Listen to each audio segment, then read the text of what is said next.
नमस्कार, मैं आपके साथ शबनम। पिछले कुछ सालों से महिलाओं और बच्चियों के साथ यौन शोषण के मामले तेजी से बढ़ रहे हैं। कई ऐसे मामले सामने आए हैं जिसने समाज का सिर शर्म से झुका दिया है। इसमें नाबालिगों के साथ रेप और यौन शोषण के मामले हैं।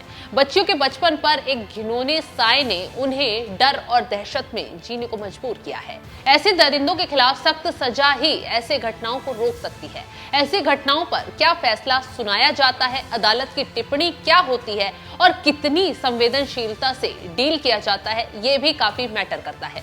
इस सेंसिटिव मैटर पर अदालत की एक टिप्पणी अहम हो जाती है, लेकिन कभी कभी कुछ टिप्पणियों पर सवाल भी उठ जाते हैं।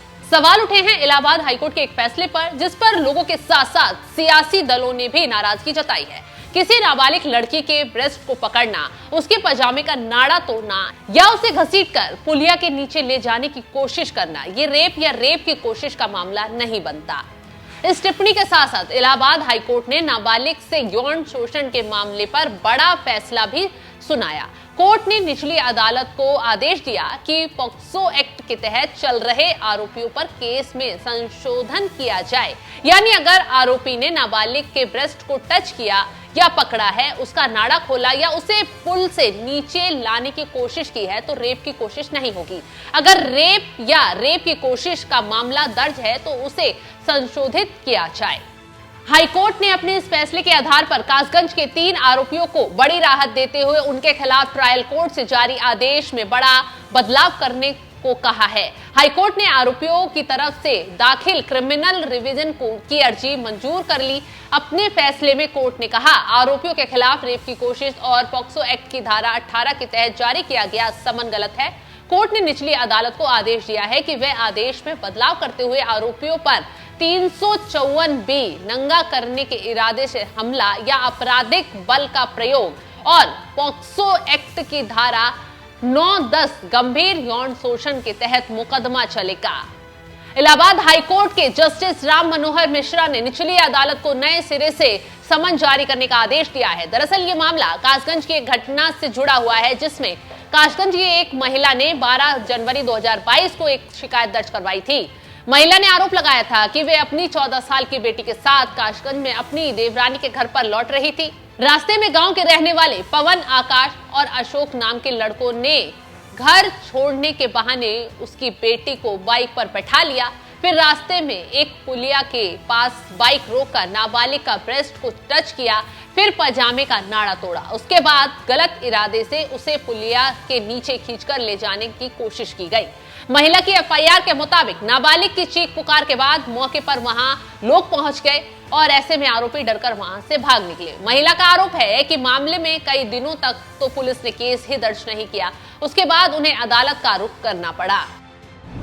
सांसद रेखा शर्मा ने उठाए सवाल। महिला आयोग की पूर्व अध्यक्ष और बीजेपी की राज्यसभा सांसद ने जस्टिस राम मनोहर नारायण मिश्रा की टिप्पणी पर ऐतराज जताया। उन्होंने कहा, अगर जज ही संवेदनशील नहीं होंगे तो महिलाएं और बच्चियां क्या करेंगी? उन्हें किसी की कृत्य के पीछे की मंशा को देखना चाहिए। एनसीडब्ल्यू को इस फैसले के खिलाफ सुप्रीम कोर्ट जाना चाहिए। जजों को समझना जाना चाहिए कि वे ऐसे फैसले नहीं दे सकते। ये पूरी तरह गलत और मैं इसके खिलाफ हूं। वहीं कांग्रेस को भी इलाहाबाद हाईकोर्ट की ये टिप्पणी नागवार गुजरी। कांग्रेस प्रवक्ता सुप्रिया सुनीत ने कहा, न्याय के लिए पीड़िता कहां जाए?